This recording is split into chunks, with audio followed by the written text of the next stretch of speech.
क्या सोचा है तुमने आयजा? मैं क्या सोचूंगी सारिन, बात अगर मेरी सोचने की होती तो मैंने तो अपने लिए सब कुछ अच्छा अच्छा ही सोचा था। तुम फिक्र मत करो, सब ठीक हो जाएगा। लेकिन मुझे नहीं लगता कि कुछ भी ठीक होगा सारिन। मॉम तो अब तक मुझसे नाराज है, मुझसे ठीक से बात भी नहीं कर रही।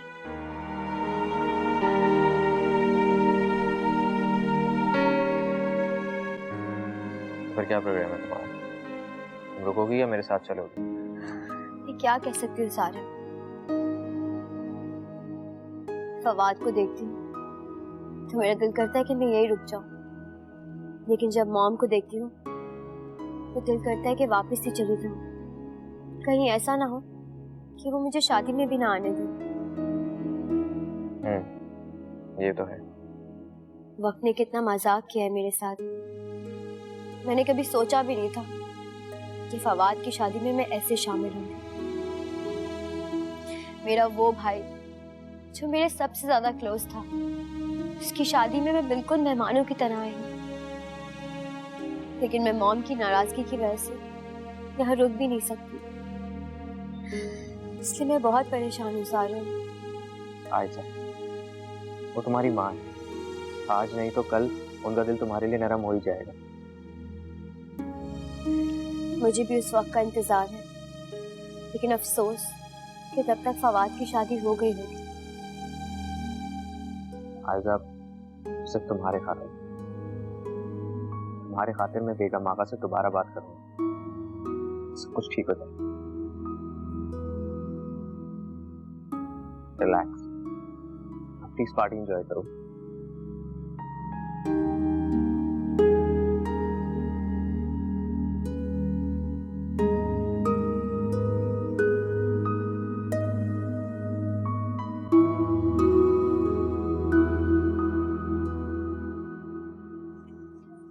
फवाद, ये क्या हरकत है?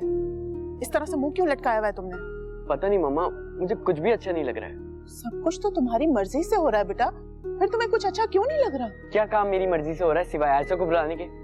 सारा से शादी से लेकर ये सब कुछ तुम्हारी ही मर्जी से हो रहा है, और आयजा को भी यहाँ पर आने की इजाजत सिर्फ मैंने तुम्हारी वजह से दी है।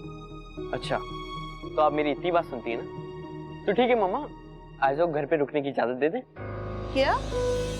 नहीं, इस शादी में शिरकत की भी इजाजत मैंने सिर्फ तुम्हारी खुशी की खातिर दी है उसको, लेकिन अब इस घर में और इस छत के नीचे रहने की इजाजत नहीं, मैं बिल्कुल नहीं दूंगी।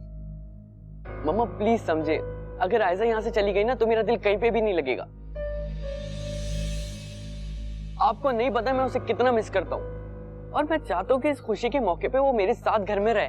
बस फवाद, बस बहुत हो गया। अगर तुम चाहते हो ना कि मेरा मूड ठीक रहे तो इस टॉपिक पे बिल्कुल बात नहीं होगी, वरना मैं ये शादी छोड़ के चली जाऊंगी, समझे तुम? पर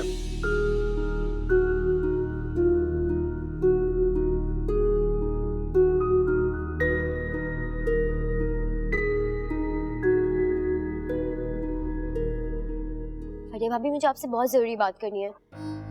हाँ बोलो आयजा, क्या बात है? आप प्लीज फवाद को समझाएं कि वो मॉम से जिद ना करे और हमें आज घर वापस जाने दे। लेकिन आयजा, तुम ऐसा क्यों चाहती हो? क्योंकि फरिया भाभी, मैं फवाद की शादी में शामिल होना चाहती हूँ। अगर उसने आज मॉम से जिद की और मॉम को गुस्सा आ गया तो वो मुझे शादी में बिल्कुल भी नहीं आने देंगी। तुम फिक्र मत करो, मैंने फवाद से कहा है वो मॉम को बोले वो तुम्हें रोक ले। क्या आपको लगता है कि मॉम मुझे रोक लेंगी? वो ऐसा क्यों करेंगी? वैसे ऐसा हो सकता है। ऐसा कैसे हो सकता है? फवाद के दोस्त रजा की वजह से, वो तुम्हें शादी में शरीक होने से नहीं रोक सकती। लेकिन मॉम मुझे रजा की वजह से क्यों रुकने देंगी? आयजा, मैं तुम्हें बता रही हूँ ना, मॉम रजा की वजह से तुम्हारे साथ अच्छा रिएक्ट कर रही है, क्योंकि फवाद नहीं चाहता कि यहाँ की सारी बातें लंदन तक जाएं और उसकी जो इज्जत बनी हुई है ना उस पे कोई बात आए। काश फरिया भाभी, काश के ऐसा ही हो। मैं दुआ करती हूँ कि मॉम मुझे शादी में शामिल होने दे। अगर ऐसा हो जाएगा तो मैं बहुत खुश हो जाऊंगी।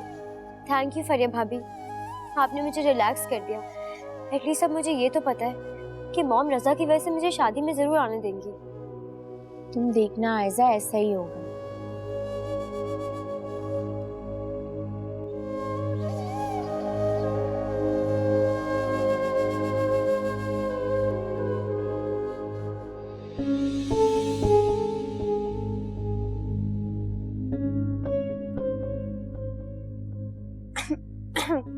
आप यहाँ अकेले क्यों खड़े हैं दामाद जी? दामाद जी, इस रिश्ते को इतना जताने की क्या जरूरत थी? मैं जानता हूं कि मैं इस घर का दामाद हूं। जताना तो मुझे इसलिए पड़ रहा है कि मुझे खुद यकीन नहीं आ रहा कि आप इस घर के दामाद हैं। अब देखें ना, आपकी तो इस घर में कोई इज्जत भी नहीं है। अगर मैं आपकी जगह होती ना तो कब का फैसला ले चुकी होती। फैसला? कैसा फैसला? आयजा को छोड़ने का फैसला। और कैसा फैसला? अब जब इस रिश्ते को लेकर आपकी इस घर में कोई इज्जत ही नहीं है, फिर आप क्यों इस बेनाम रिश्ते को अपने गले का हार बनाए हुए हैं? ये आप क्या कह रही हैं? वही जो मैंने देखा वो मैंने कह दिया, और जो मैंने फील किया वो भी आपको बता दिया। हैरत है मुझे। हैरत किस बात की? अब मैंने ऐसा क्या कह दिया है? मैं जो कुछ कह रही हूँ आपके भले के लिए ही कह रही हूँ। अब आपकी मर्जी है, जो समझे। और एक बात आपको मैं भी बताऊं, मैं इस घर का दामाद हूं, लेकिन आप भी इस घर की बहू होने जा रही हैं, और इस घर की इज्जत हमारी इज्जत है, और इस घर की बहू होने के नाते आपको इस घर की इज्जत का ख्याल होना चाहिए। प्लीज मेरी बातों पर गौर जरूर कीजिए।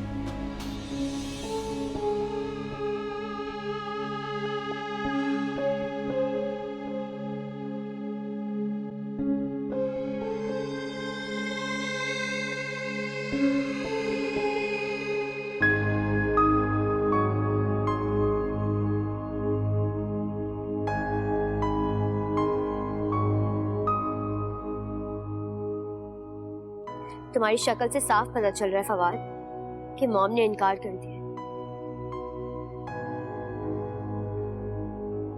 उन्होंने मुझे यहाँ पर एक रात रुकने की भी इजाजत नहीं दी। आयजा, तुम इस वक्त मम्मा की बातों को दिल पे मत लो प्लीज। और वैसे भी इस वक्त मैंने उनको ज्यादा कन्विंस करने की कोशिश नहीं की। अच्छा है कि तुम अपने घर चली जाओ, वहां जाके तुम आराम भी कर लोगी। ठीक है फवाद, मैं चली जाती हूँ। और वो तुम्हारा दोस्त रजा, क्या वो नहीं कहेगा कि मैं क्यों घर चली गई? मैं कोई भी बहाना कर लूंगा, उसे समझा दूंगा। ठीक है फवाद, तुम अपना ख्याल रखना, मैं अब चलती हूँ। लेकिन आयजा, तुम जाते जाते मुझसे एक वादा करो। कैसा वादा? कि तुम कल मेरी शादी में जरूर आओगे। ये भी कोई बात हुई कहने की? ऐसा हो सकता है कि तुम्हारी शादी हो और मैं ना आऊं? मैं जरूर आऊंगी फवाद, ये मेरा वादा है तुमसे। वैसे एक बात बताऊं, आज तुम बहुत अच्छे लग रहे थे। चलो बाय। बाय। वाह सारा, तुमने तो कमाल की तरकीब सोची। अब देखना हमारा काम पक्का हो जाएगा। तो तुम क्या समझ रही थी कि मैं आराम से बैठ गई हूँ? तुम सोच भी नहीं सकती मोनी, ना तो मैं उस आयजा को उस घर में वापस आने दे सकती हूँ और ना उस फरिया को इस घर में रहने दे सकती हूँ। तुम्हें अंदाजा भी नहीं है कि मुझे किस कदर गुस्सा आया था उस आयजा को यहाँ देख करके। मैं उसको 2 मिनट के लिए भी बर्दाश्त नहीं कर सकती। इतनी बड़ी चमची है ना वो फरिया की। आयजा को तो कुछ ना कुछ हो ही जाएगा मोनी, लेकिन तुम प्लीज जाके हम्माद से बात करो कि वो पहले उस फरिया का तो पत्ता साफ करे इस घर से। तुम सही कह रही हो, तुम फिक्र नहीं करो, मैं अभी जाके हम्माद से बात करती हूँ ताकि इस फरिया बच्ची का कुछ हो। But very good.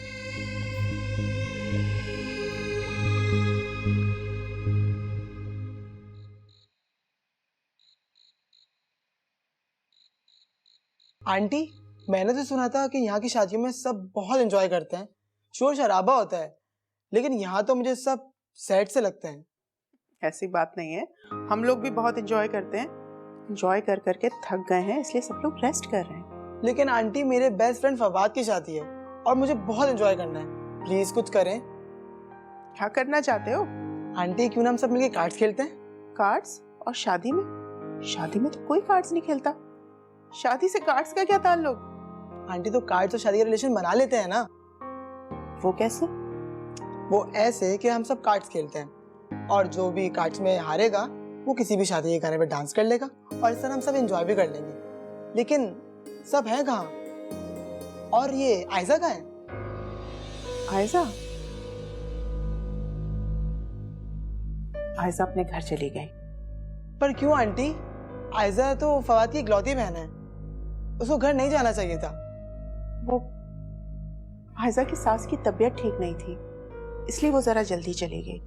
Oh very sad. चला आंटी, आप भी थक गई होंगी और बहुत रात हो गई है ना, मैं भी सोने जा रहा हूँ। Good night.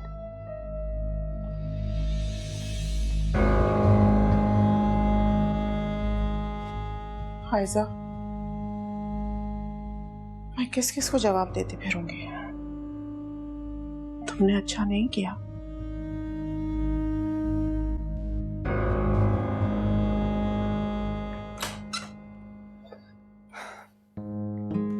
हमाद, देखिए ना मेरा न्यू लुक कैसा लग रहा है। आपका मूड फिर खराब है और इसकी वजह भी वो फरिया होगी। यार तुम फरिया के जिक्र के बगैर बात नहीं कर सकती क्या? लगता है वो तुम्हारे हवासों पे सवार है मोनी। मेरे हवासों पर तो नहीं, बहरहाल आपके हवासों पर वो जरूर सवार है। जभी तो आज तक आप खुद को उससे अलग नहीं कर पाए, सब कुछ अपनी आंखों से देखने के बावजूद भी। क्या मतलब है तुम्हारा? हाँ, नहीं कहना क्या चाह रही हो तुम?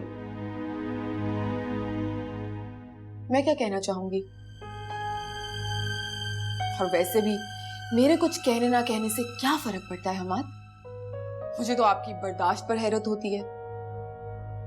साफ नजर आता है कि फरिया का इंटरेस्ट सिर्फ और सिर्फ उस सारिम में है, मगर फिर भी आप उसको जबरदस्ती अपनी बीवी बना करके इस घर में रखना चाहते हैं। आप भला कैसे मर्द हैं हमाद? I don't understand.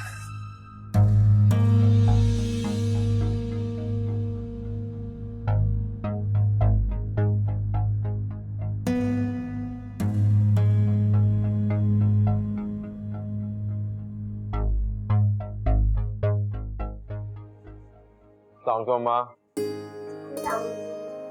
वालेकुम अस्सलाम। हाँ भाई, आ गए तुम लोग तकरीब से? कैसी रही बिगुल बजा के? तकरीब बहुत अच्छी अम्मा, सब बहुत सेट रहा, बहुत अच्छा। अच्छा अच्छा अच्छा अच्छा, खूब मजा आया होगा है ना? बहुत मजा आया अम्मा, ना पूछे, बहुत ज्यादा मजा आया, बहुत एंजॉय किया हम सब ने। अच्छा ये बताओ कि बेगम आगा से इसकी सुलह तो हो गई होगी, माफ कर दिया होगा ना उन्होंने? हाँ क्यों नहीं अम्मा, बेगम आगा ने तो इसे देखते ही माफ कर दिया।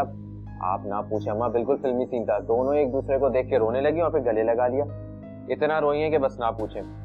खैर अम्मा, ये बस अच्छा हुआ कि दोनों ने एक दूसरे को माफ कर दिया है। चलो भाई, अब तो इसका मतलब ये हुआ कि ये उधर आया जाया करेगी बेगम आगा के। हाँ क्यों नहीं अम्मा, बच्चा महका है, क्यों नहीं जाएगी? बिल्कुल बिल्कुल बिल्कुल। और वो हमाद की सुनाओ, वो भी अच्छे से मिला, खूब प्यार व्यार किया बहन को?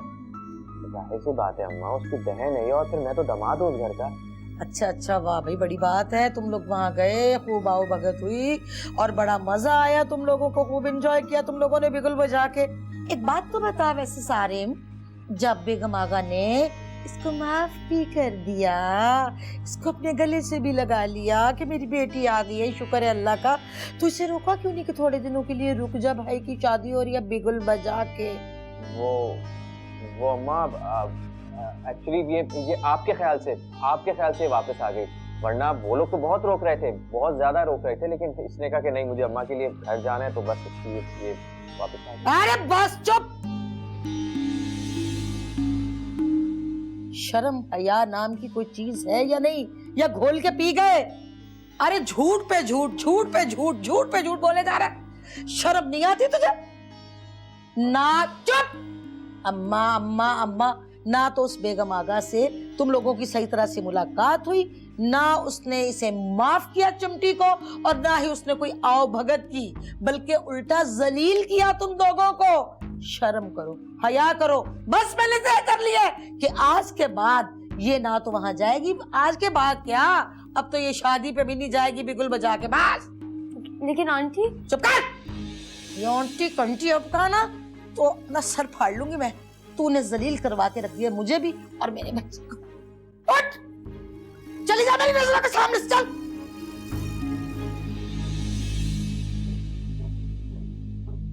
अम्मा लेकिन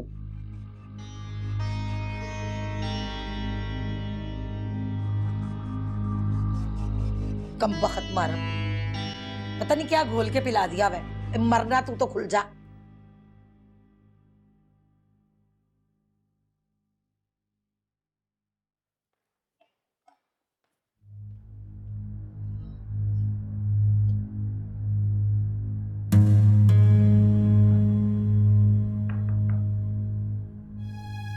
हम्माद, आप इस वक्त यहाँ? हाँ तो फरिया, मेरे ख्याल से तुम कभी कभार भूल जाती हो कि मैं तुम्हारा शौहर हूं। मैं कभी भी और किसी भी वक्त तुम्हारे कमरे में आ सकता हूँ। इतनी रात को आप ये बताने आए हैं कि आप मेरे शौहर हैं।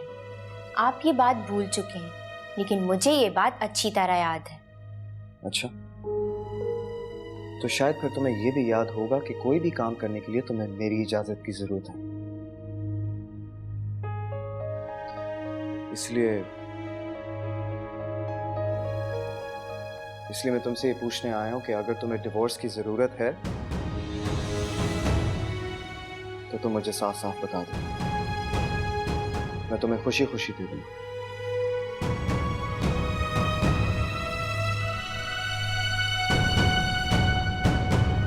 हेलो, क्या हुआ? फरिया, मैंने तुमसे कुछ पूछा है, इतनी हैरानी से मुझे क्यों देख रही हो?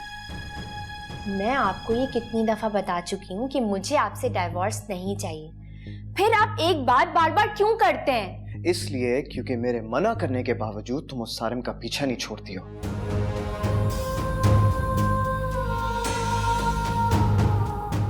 हम्माद, इतना शक मत किया करें, क्योंकि आपका ये शक हम दोनों की जिंदगी बर्बाद कर देगा। सारिम से मेरा रिश्ता अब आपकी बहन के हवाले से है। लेकिन फिर भी फरिया, ऐसी बहुत सारी बातें हैं जो तब भी मेरे सामने आ जाती हैं, और सच बात तो यह है कि मुझे ये बातें सुनना बिल्कुल भी अच्छा नहीं लगता। आपको ये सारी बातें इसलिए अच्छी नहीं लगती मिस्टर हम्माद, क्योंकि आप अब भी मुझसे ही मोहब्बत करते हैं, और मैं भी उसी मोहब्बत की कसम खा के कहती हूँ कि ये सारी बातें सिर्फ और सिर्फ आपकी गलत फहमी।